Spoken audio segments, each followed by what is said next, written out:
It's kind of a sad story. None of the details will shock you. They will instead confirm what you already knew. But still, as a news program, we feel duty-bound to tell you that today in the White House, Joe Biden was photographed with a card in his hands, a card of instructions. These are the kind of instructions you would give to a child. This is essentially elder abuse at the hands of his handlers, Ron Klain.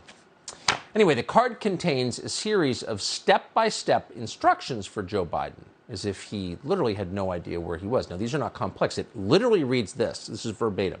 You enter the Roosevelt room. You take your seat, period. You thank the participants, period. You depart. What are we to make of this? Dr. Marc Siegel joins us tonight to assess. Dr. Siegel, thanks for joining us. I'm not quite sure what to say, but you're the physician. What's your response to this? Yikes, Tucker, you know I always say that I haven't examined the president, but somebody thinks he needs this note card, don't they, his staff. You take a seat, you ask one question. This explains why only one question he takes. Then you depart. Let me tell you something. There's something called executive function, and I talked about that last time we discussed this. Let me tell you what executive function is, according to all the neuroscience journals that I looked at.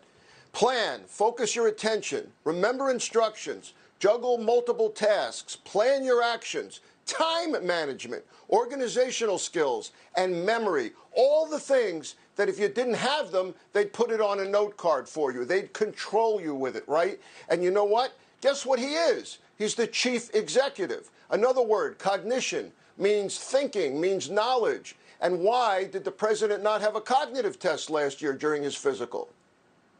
So the card, and I should have noticed it at the outset, I was looking at it here, the U is in all caps, as if to remind the President of the United States who he is.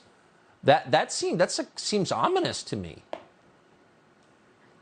It seems ominous to me, too. 40 million Americans suffer from mild cognitive impairment. They can have periods of forgetting, memory issues, disorientation, not remembering where they are, who they're talking to. We've seen repeated episodes of that with the president. Again, neurologists saw him last year, hasn't been tested. And I've also said to you on the show that he had aneurysms in his brain and bleeding that was repaired surgically many years ago in 1988 that can lead to this, as can the rhythm problem he has in his heart, can lead to issues with memory and cognition.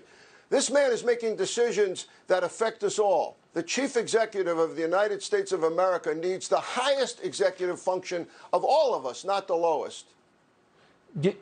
Is it possible for the public, which I think deserves it, to get a precise accounting of whatever pharmaceuticals he may be prescribed by the White House physician? There's a long history of presidents getting doped up by the White House doctors. Can we get an answer on that, do you think? I think we should demand an answer on that. Look, we have a long history of being fooled, of being hidden. You know, Woodrow Wilson, who had the Spanish flu and famously led to the Treaty of Versailles going awry. We've had so many problems over the course of the years, and all they did was attack President Trump, who did take a cognitive test. And by the way, a neurocognitive test here, a neuropsychological testing, would show exactly what's going on here. We need to demand that, and yes, any medication he's on should be open. We have to have a fitness test to anyone that's a leader of any kind. Over a certain age, certainly. Close to 80 years old, certainly. All of that we demand to know right now. He says he's running again. Maybe someone could ask this in a White House briefing, because I think people have a right to know. Dr. Siegel, I appreciate your Maybe he'll assessment. forget, Tucker, maybe he'll forget that he said he was running again, right? It's entirely, at this point, anything is possible, unfortunately. Thank you very much.